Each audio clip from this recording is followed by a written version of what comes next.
Lumalalim na naman ang kontrobersya sa paligid ng Los Angeles Lakers, New York Knicks, at Dallas Mavericks. At sa gitna ng lahat ng ito, isang malakas na pahayag ang binitawan ni Skip Bayless, na maaaring magbago sa hinaharap ng NBA. Ayon kay Bayless, posibleng matuloy na ang isang matagal ng usap-usapang plano ng Lakers, ang kumuha ng isang solidong sentro. At ngayon, may malinaw ng landas para dito. Matapos ibunyag ni Bill Simmons na willing na ang Lakers na i-trade si Austin Reeves, lumalakas ang posibilidad na gamitin si Reeves bilang asset para sa isang malaking kapalit. Isa sa mga pinapakitang option ay ang New York Knicks.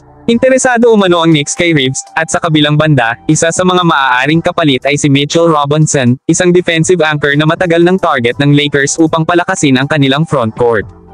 Pero hindi doon nagtatapos ang usapan. Ayon pa kay Skip Bayless, may mas malaking bomba na pwedeng sumabog dahil umano si Giannis Antetokounmpo ay handa na raw magpa-trade. At ayon mismo kay Bayless, may dalawang teams lang ang interesadong paglipatan ng Greek Freak, ang New York Knicks at ang Los Angeles Lakers. Kung totoo nga ang balitang ito, ibig sabihin, malapit nang mabuo ang isang panibagong Big Three sa NBA, sina Luka Doncic, LeBron James, at Giannis Antetokounmpo. Isipin niyo yun, Luka, LeBron, Giannis. Isang kombinasyong hindi lang mapanganib kundi posibleng duminahin ang buong liga. Pero ang tanong, paano ito mangyayari? At posible ba talaga ito sa realidad ng salary cap, egos, at team chemistry? Samantala, hindi rin ligtas sa intriga ang Dallas Mavericks.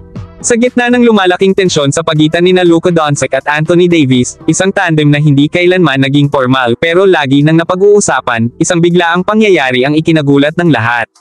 Nakakuha ang Dallas ng number 1 overall pick sa paparating na NBA draft. Para sa maraming fans, tila isang kaina-hinalang twist ito. Ayon sa ilan, ito raw ay panakip-butas lamang para sa mga maling desisyon ni GM Nico Harrison, partikular ang mga trade rumor na may kaugnayan kina Luka at AD.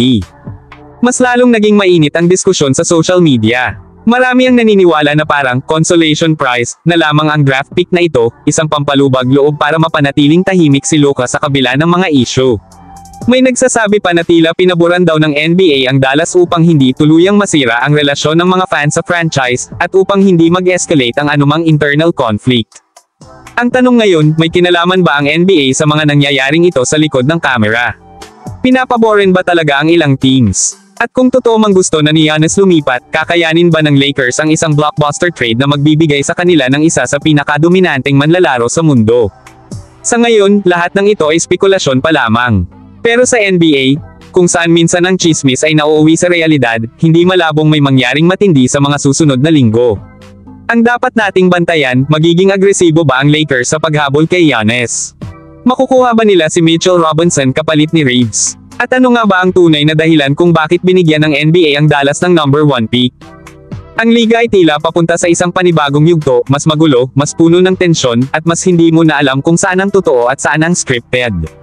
E-comment na lang nyo ang inyong opinion kung may time po kayo, at huwag po kalimutan mag-like at mag-subscribe sa channel para sa latest Lakers update. Maraming salamat po.